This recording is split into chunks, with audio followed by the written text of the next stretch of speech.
ಮುಖ್ಯ ಆಯುಕ್ತರು ಮತ್ತು ಎಲ್ಲ ಆಯುಕ್ತರು ಹಾಗೆ ಎಲ್ಲ ಮುಖ್ಯ ಅಭಿಯಂತರರು, ಚೀಫ್ ಇಂಜಿನಿಯರ್ಸ್ ಮತ್ತು ಇತರೆ ಅಧಿಕಾರಿಗಳು, ಅಡಿಷನಲ್ ಕಮಿಷನರ್ಸ್ ಅವರ ಜೊತೆಗೆ ಸುದೀರ್ಘವಾದಂತಹ ಸಭೆ ಮಾಡಿದ್ದೇವೆ. ಇದು ಇವತ್ತಿನ ಸಭೆ ಪ್ರಮುಖವಾಗಿ ಈ ಪಾದಾಚಾರಿ ಮಾರ್ಗಗಳು, ಫುಟ್ಪಾತ್ಗೆ ಸೀಮಿತವಾಗಿ ಇವತ್ತು ಸುದೀರ್ಘ ಸಭೆಯನ್ನ ಮಾಡಿದ್ದೇವೆ.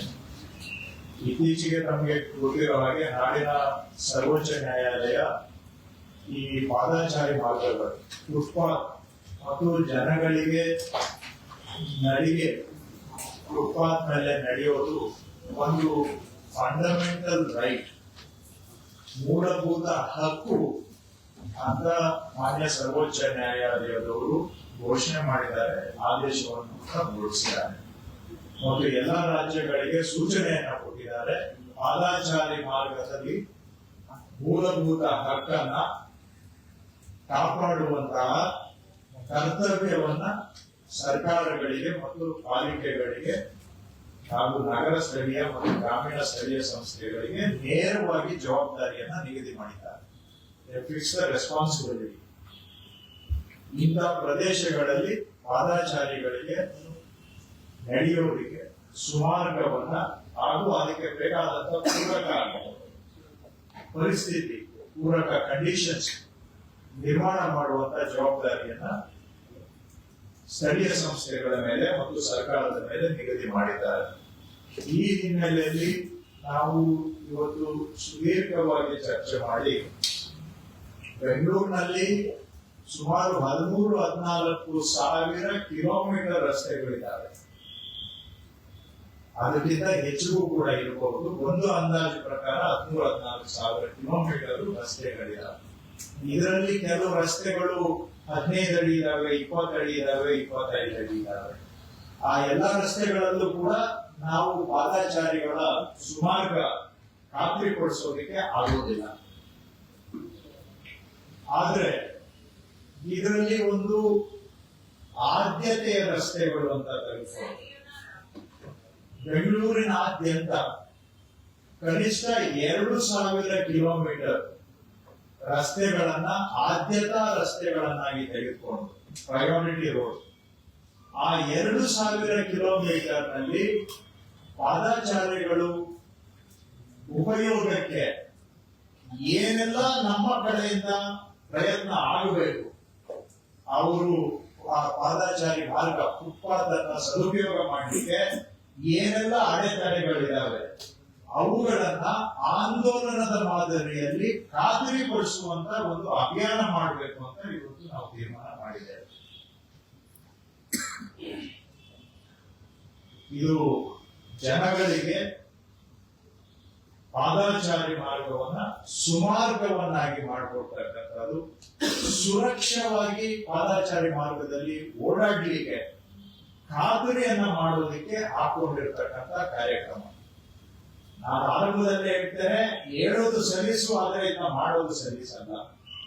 ಹೇಳಿದಷ್ಟು ಪರಿಪಕ್ವವಾಗಿ ನಮ್ಗೆ ಮಾಡ್ಲಿಕ್ಕೂ ಆಗೋದಿಲ್ಲ. ಯಾಕಂದ್ರೆ ಸ್ಪಾಟ್ಗೆ ಹೋದಾಗ 101 ತರದ ಸಮಸ್ಯೆಗಳಲ್ಲಿ ಬರ್ತದೆ. ಆದ್ರೆ ನಮ್ಮ ಪ್ರಯತ್ನದಲ್ಲಿ 100ಕ್ಕೆ 100ರಷ್ಟು ಪ್ರಯತ್ನ ಆಗ್ಬೇಕು. ಎಷ್ಟು ನಾವು ಅಲ್ಲಿ ಎನ್ಶೂರ್ ಮಾಡಕ್ಕಾಗುತ್ತೆ ನೋಡೋಣ. ಆದ್ರೆ 2,000 ಕಿಲೋಮೀಟರ್ ನಲ್ಲಿ ಜನ ಸುರಕ್ಷಿತವಾಗಿ ಓಡಾಡೋದಕ್ಕೆ ನಾವು ಎಲ್ಲಾ ಪ್ರಯತ್ನವನ್ನ ಮಾಡಬೇಕು. ಈ ಅಭಿಯಾನದ ಮುಖಾಂತರ ಪೆನಲ್ಟಿನೂ ಕೂಡ ನಾವು ಹಾಕ್ಬೇಕಾಗುತ್ತೆ. ನಾನು ಮನವಿ ಮಾಡ್ತಾ ಇದ್ದೇನೆ, ದಯವಿಟ್ಟು ಯಾರ್ಯಾರು ಅಂಗಡಿ ಮುಗ್ಗಟ್ಟುಗಳವರು ಪಾದಾಚಾರಿ ಮಾರ್ಗವನ್ನ ಒತ್ತುವರಿ ಮಾಡಿದ್ದೀರಾ, ಸುಪ್ರೀಂ ಕೋರ್ಟ್ ನ ತೀರ್ಮಾನಕ್ಕೆ ಗೌರವ ಕೊಟ್ಟು ನಿಮ್ಮ ಒತ್ತುವರಿಯನ್ನ ನೀವೇ ತೆರವು ಮಾಡ್ಕೊಳ್ಳಿ. ನಾವು ಬಂದು ತೆರವು ಮಾಡೋದಕ್ಕೆ ಅನುವು ಮಾಡ್ಕೊಳ್ಬೇಡಿ. ನಾಳೆ ನಾವು ಬಂದ್ವಿ, JCB ತಗೊಂಡು ಬಂದು ಕಿತ್ತಾಕಿದ್ರು, ಬೇಕಾಗಿಲ್ಲ. ನಾನು ನಿಮ್ಗೆ ಮನವಿ ಮಾಡ್ತಾ ಇದ್ದೇನೆ, ನಿಮ್ಗೆ ಪ್ರಾರ್ಥನೆ ಮಾಡ್ತಾ ಇದ್ದೇನೆ, ದಯವಿಟ್ಟು ನೀವು ಒತ್ತುವರಿ ಮಾಡಿದ್ರೆ ನೀವೇ ಹಿಂದಕ್ಕೆ ತಗೊಳ್ಳಿ. ಅದ್ರ ಮೇಲೆ ನಾವು ಪೆನಾಲ್ಟಿಗೂ ಹೆಚ್ಚಿನ ದುಬಾರಿ ಪೆನಾಲ್ಟಿಯನ್ನು ಹಾಕಬೇಕು ಅಂತ ನಾನು ಸೂಚನೆ ಕೊಟ್ಟಿದ್ದೇನೆ.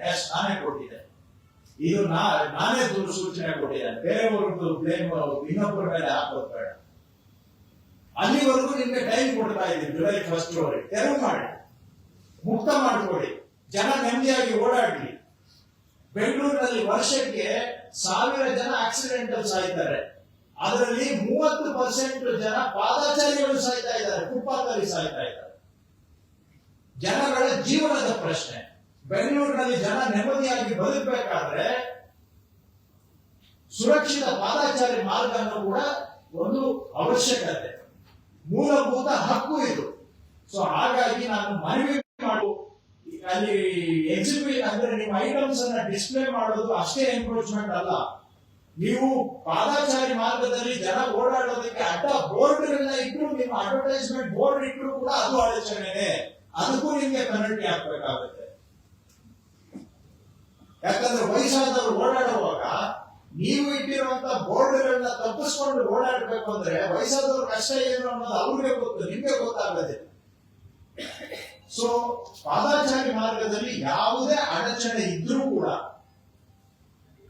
ಅದಕ್ಕೆ ಯಾರು ಅಡಚಣೆ ಮಾಡಿದ್ದಾರೆ ಅವ್ರನ್ನ ಜವಾಬ್ದಾರನಾಗಿ ನಾವು ಮಾಡ್ಬೇಕಾಗುತ್ತೆ. ನಾಳೆ ಬಂದು ಸರ್ಕಾರದವರು ಹಂಗ್ ಮಾಡಿದ್ರು ಹಿಂಗ್ ಮಾಡಿದ್ರು ನೀವು ಟೀಕೆ ಮಾಡಿ, ನನ್ನ ಟೀಕೆ ಮಾಡ್ತೀರಾ ಮಾಡಿ, ನಾನು ಟೀಕೆ ಎದುರಿಸಲಿಕ್ಕೆ ನಾನು ತಯಾರಿದ್ದೇನೆ. ಇದರಿಂದ ಜನ ನನಗೆ ಬೈದ್ರೆ ಬಯಸ್ಕೊಡ್ಲಿಕ್ಕೂ ನಾನು ತಯಾರಿದ್ದೇನೆ.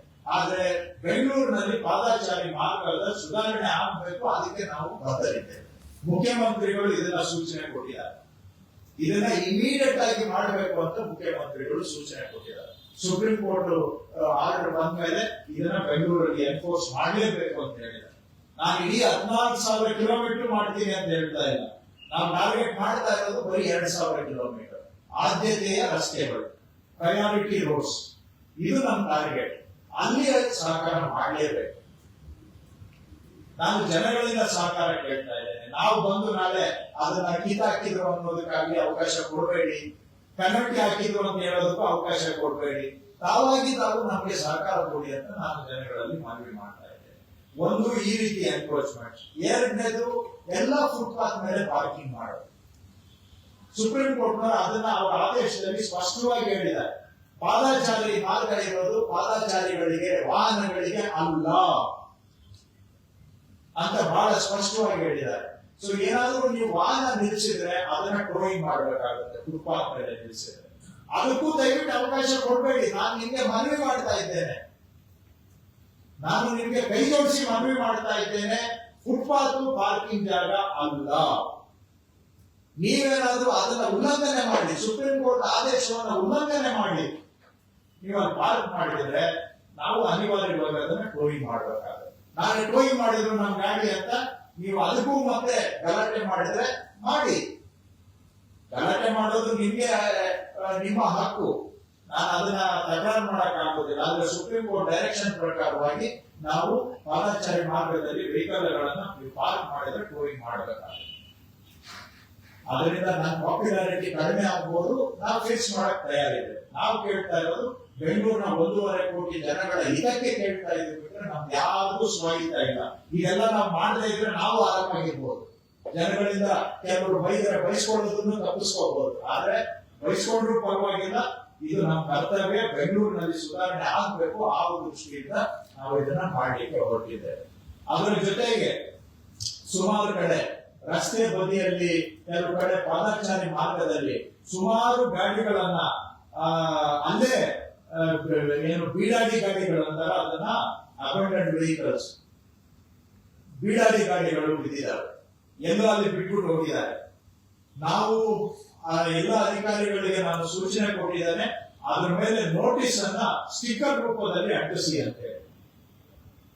ನಾವು ಈ ಕೆಲಸವನ್ನು ಕೂಡ ಜುಲೈ 1ರಿಂದ ಆರಂಭ ಮಾಡ್ತೇವೆ. ನೋಟಿಸ್ ಅಂಟಿಸ್ತೇವೆ. ಅದರಲ್ಲಿ ಜುಲೈ 10ನೇ ತಾರೀಕು ಒಳಗಡೆ ಬೀಡಾಡಿ ಗಾಡಿಗಳನ್ನ ನಾವು ಎತ್ಕೊಂಡು ಹೋಗ್ಲಿಲ್ಲ ಅಂತ ಹೇಳಿದ್ರೆ ನಾವು ತಗೊಂಡು ಹೋಗಿ ಅದನ್ನ ಎಲ್ಲೋ ಗುಜರಿಗೆ ಹಾಕಿ ಅಲ್ಲಿ ಆಕ್ಷನ್ ಮಾಡಿ ಮಾರಾಟ ಮಾಡಬೇಕಾಗುತ್ತೆ. ನಿಮ್ಗೆ ಬೇಕಾದ್ರೆ ತಗೊಂಡೋಗಿ ನಿಮ್ ಮನೆಯಲ್ಲಿ ಇಟ್ಕೊಳ್ಳಿ, ಅಲ್ವಾ ನಿಮ್ ಖಾಸಗಿ ಜಾಗದಲ್ಲಿ ಇಟ್ಕೊಳ್ಳಿ. ರಸ್ತೆ ಇದನ್ನ ನಿಮ್ ಬೀಡಾಡಿ ಗಾಡಿಗಳನ್ನ ಬಿಸಾಕೋದಿಕ್ಕೆ ರಸ್ತೆ ಕಸ ಎಸೆಯೋ ಜಾಗ ಅಲ್ಲ. ಸೊ ಜುಲೈ 1 ನಾವು ಸ್ಟಿಕ್ಕರ್ ಹಾಕೋದಿಕ್ಕೆ ಶುರು ಮಾಡ್ತೇವೆ. ಜುಲೈ 10ರಿಂದ ಈ ಗಾಡಿಗಳನ್ನ ಎತ್ಕೊಂಡು ಹೋಗಿ ಎಲ್ಲಾದ್ರೂ ಬಿಸಾಕಿ ಅಲ್ಲಿ ಆಕ್ಷನ್ ಮಾಡಬೇಕಾಗುತ್ತೆ. ಅಷ್ಟೊಳಗಡೆ ನೀವು ದಯವಿಟ್ಟು ತಗೊಂಡ್ಬಿಡಿ, ಎತ್ಕೊಂಡ್ಬಿಡಿ. ಜನಗಳು ಓಡಾಡೋ ಜಾಗದಲ್ಲಿ ತಗೊಂಡು ಬಂದು ನೀವು ಗಾಡಿಗಳನ್ನ ಅಲ್ಲಿ ಅಡ್ಡ ಹಾಕಿ ಜನಗಳು ಓಡಾಡೋದಕ್ಕೆ ತೊಂದರೆ ಮಾಡೋದನ್ನು ನಾವು ಸಹಿಸಲಿಕ್ಕೆ ಸಾಧ್ಯ ಆಗುವುದಿಲ್ಲ. ಇದರ ಜೊತೆಗೆ ಕೆಲವು ಸಾರ್ವಜನಿಕರು ಹಾಗೂ ಸಮಾಜದ ಅನೇಕ ಸಿವಿಲ್ ಸೊಸೈಟಿ ಆಕ್ಟಿವಿಸ್ಟ್ಗಳು ಏನ್ ಹೇಳಿದ್ರು ಅಂದ್ರೆ ಎಲ್ಲ ಸರಿ ಎನ್ಫೋರ್ಸ್ಮೆಂಟ್ ಆದ್ರೆ ನೀವು ಫುಟ್ಪಾತ್ ಅಲ್ಲಿ ಓಡಾಡಿ ಅಂದ್ರೆ ಕೆಲವು ಕಡೆ ಅಲ್ಲಿ ಸ್ಲ್ಯಾಬ್ ಮುರಿದೋಗಿರುತ್ತೆ, ಕೆಲವು ಕಡೆ ಪಾದಚಾರಿ ಮಾರ್ಗ ಓಡಾಡೋದಿಕ್ಕೆ ಅಲ್ಲಿ ಸರಿ ಇರೋದಿಲ್ಲ, ಲೆವೆಲ್ ಇರೋದಿಲ್ಲ ಅಂತೆಲ್ಲ ಹೇಳಿದ್ದಾರೆ. ಅದಕ್ಕೆ ಇವತ್ತು ಎಲ್ಲಾ ಕಾರ್ಪೊರೇಷನ್ ಕಮಿಷನರ್ಸ್ ಹತ್ರ ಮಾತಾಡಿ ಇದಕ್ಕೆ ಅವರು 70 ಕೋಟಿ ರೂಪಾಯಿಯನ್ನ ಈ ಪಾದಚಾರಿ ಮಾರ್ಗಗಳ ರಿಪೇರಿಗೆ ಉಪಯೋಗಿಸಬೇಕು. ಈ ಪಾದಚಾರಿ ಮಾರ್ಗ ಏನು ಫುಟ್ಪಾತ್ ಕನ್ಸ್ಟ್ರಕ್ಷನ್ಗೆ ಅಲ್ಲ, ಇರೋ ಫುಟ್ಪಾತ್ಗಳಲ್ಲಿ ಏನಾದ್ರೂ ನ್ಯೂನತೆಗಳಿದ್ರೆ ಅದನ್ನ ಸರಿಪಡಿಸಲಿಕ್ಕೆ, ರಿಪೇರ್ಗೆ, ರಿಸ್ಟೋರೇಷನ್ಗೆ 5 ಕಾರ್ಪೊರೇಷನ್ ಅಲ್ಲಿ 70 ಕೋಟಿ ರೂಪಾಯಿ ಇದಕ್ಕೋಸ್ಕರ ಖರ್ಚು ಮಾಡಿ ಈ ಎಲ್ಲಾ ಫುಟ್ಪಾತ್ ಅಲ್ಲ ಅಟ್ಲೀಸ್ಟ್ 2,000 ಕಿಲೋಮೀಟರ್ ಫುಟ್ಪಾತ್ ಅನ್ನ ತಕ್ಷಣ ರಿಪೇರಿ ಕೈಗೆತ್ತಿಕೊಳ್ಬೇಕು ಅಂತ ನಾವು ಹೇಳಿದ್ದೇವೆ. ಯಾಕಂದ್ರೆ ಎನ್ಕ್ರೋಚ್ಮೆಂಟ್ ರಿಮೂವಲ್ ಒಂದ್ ಕಡೆ ಆದ್ರೆ ಅದು ಓಡಾಡೋದಕ್ಕೆ ಸೇಫ್ ಆಗೂ ಇರಬೇಕು, ಸುಗಮವಾಗೂ ಇರಬೇಕು. ಸೊ ನಾವು ಸುಗಮ ಪಾದಚಾರಿ ಅಭಿಯಾನದಲ್ಲಿ 70 ಕೋಟಿ ರೂಪಾಯಿ ಹಣವನ್ನ ವ್ಯಯ ಮಾಡಿ ಅಲ್ಲಿ ಏನಾದ್ರೂ ಸಣ್ಣ ಪುಟ್ಟ ನ್ಯೂನತೆಗಳಿದ್ದರೆ ಅದನ್ನ ರಿಪೇರಿ ಮಾಡುವಂತದ್ದು ಕೂಡ ಮಾಡಬೇಕು ಅಂತ ಹೇಳಿದ್ದೇನೆ. ಮತ್ತು ಕೆಲವರು ಹೆಚ್ಚಿನ ವಿಡಿಯೋಗಳಿಗೆ ಪ್ರತಿಧ್ವನಿ ಯೂಟ್ಯೂಬ್ ಚಾನೆಲ್ ಸಬ್ಸ್ಕ್ರೈಬ್ ಮಾಡಿ, ಬೆಲ್ ಐಕಾನ್ ಕ್ಲಿಕ್ ಮಾಡಿ.